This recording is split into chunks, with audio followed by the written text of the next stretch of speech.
Hello, welcome back to the channel. Welcome to this incredible winter wonderland here in Montana. Winter has arrived, and so I thought this is a perfect opportunity to talk about some mistakes to avoid when it comes to winter hiking. So that's what we're going to dive into in this video. Mistake number one is not dressing properly.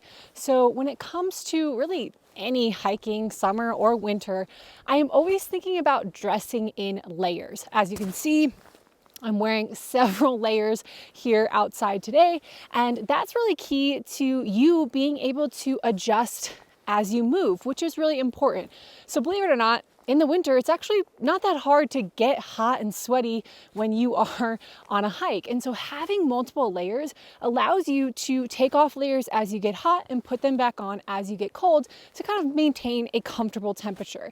As opposed to, and this is probably more of an extreme example of me wearing like a t-shirt or something and then a big heavy down jacket that really doesn't give me a lot of area to adjust as I need. I basically have super hot or freezing cold. Now, another thing I want to mention when it comes to your clothing is I am always choosing moisture wicking clothing. Again, that's really important to help you stay dry when you're hiking. You don't want to get super wet and sweaty and then you stop hiking or you get to, your end point and you want to sit down and take a break.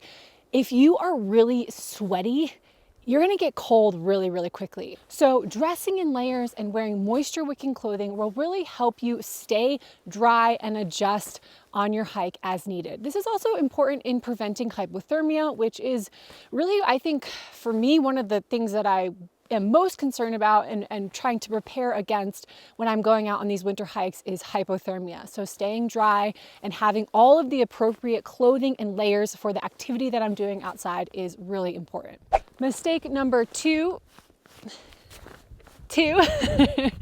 hold on, it is too cold for that. Mistake number two is letting the water in your hose freeze. If you use a reservoir and a hose like I do, the water in here can and does freeze actually pretty quickly depending on the winter conditions. And so a very easy way to handle that is after I take a sip, I'll just blow air back through the tube so that there's no air in here or no water in here to freeze. You can also buy insulating covers or insulated hoses for winter use, but if you just want to use the gear you already have, try blowing air back through the hose to help prevent freezing. On top of that, just make sure you're staying hydrated, of course, when you're hiking in the winter. I feel like it's not as, enjoyable or intuitive to be drinking water, but it is still really important that you're mindful of that and that you stay hydrated.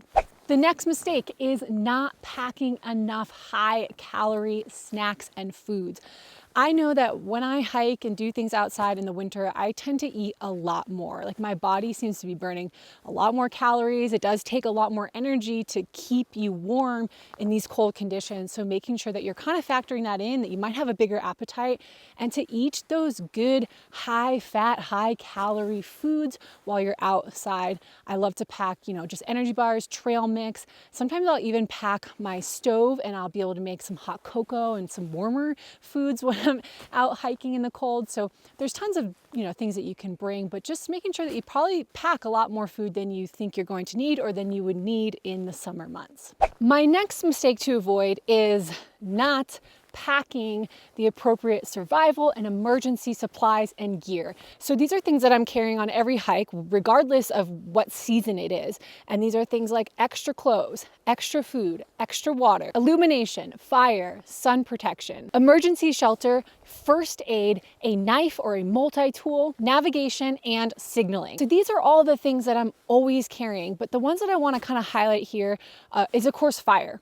So I am always going to have ways to start a fire, and I'm going to have ways, plural, right? So I have a ferro rod, and then I also have waterproof matches and a lighter if the ferro rod fails for some reason or I lose it. So I'm thinking about backups for these really important systems that, if I had to stay out here longer than I expected, something happened on my hike, and it is really cold, especially when that sun goes down, I'm going to be really happy that I have the supplies and tools I need to quickly and easily make a fire. So that's one that I want to highlight in this video, but they all are really important. Illumination, like I mentioned, is something like your headlamp. Again, if you have to stay out longer than you expected or you're hiking out in the dark for whatever reason, you want to have a headlamp with extra backup batteries. Batteries do not do well in the cold, so I'm gonna carry those in my pocket. I'm gonna have backup batteries. So just making sure that you have all of your emergency and survival supplies organized, packed, and ready to go is really important. Mistake number 5 is not checking the current conditions or being aware of avalanche terrain that you might be traveling through. Does your trail access or travel through potential avalanche terrain? So obviously this is a big concern depending on where you are. You can take avalanche safety classes, and checking on those current conditions of where you're going before your trip is going to be really important in even determining if you want to do that trip. So a lot of the places that you hike in the summer could potentially be avalanche terrain in the winter. And so just because you hike there in the summer doesn't necessarily mean it's somewhere that you can or should hike in the winter. So again, you're gonna have to really do some research, check on the current conditions and any local warnings when it comes to avalanches before your trip. Mistake number 6 is simply not turning around soon enough. So what I mean is, obviously in the winter months here, we don't have a whole lot of daylight. I think right now when I'm filming this, it gets dark at like 4:30. So you need to factor that in, of course, to your planning and your hiking. But if for some reason the conditions become more than you're comfortable with or just more intense in your planning, just turn around, right? Like, don't push forward because you're fixated on getting to your end destination. Just turn around. Along with that, even if you're hiking in an area that you've hiked in over the summer, likely your pace is going to be a lot slower in the snow. And so factoring that into your planning and when you turn around is really important so that you don't get caught out in the dark. Again, like I kind of already mentioned, when that sun goes down, it cools off so quickly. So just make sure that you're aware of the time, you're aware of your pace, and you turn around before it gets too late. So there you have it. These are some mistakes to avoid when it comes to winter hiking. If you got some value out of this, give it a thumbs up, comment below, and consider subscribing to my channel for tons more outdoor content. I really appreciate when you take the time to do that stuff. It really supports my channel. So thank you so much for watching, and I will see you in the next video.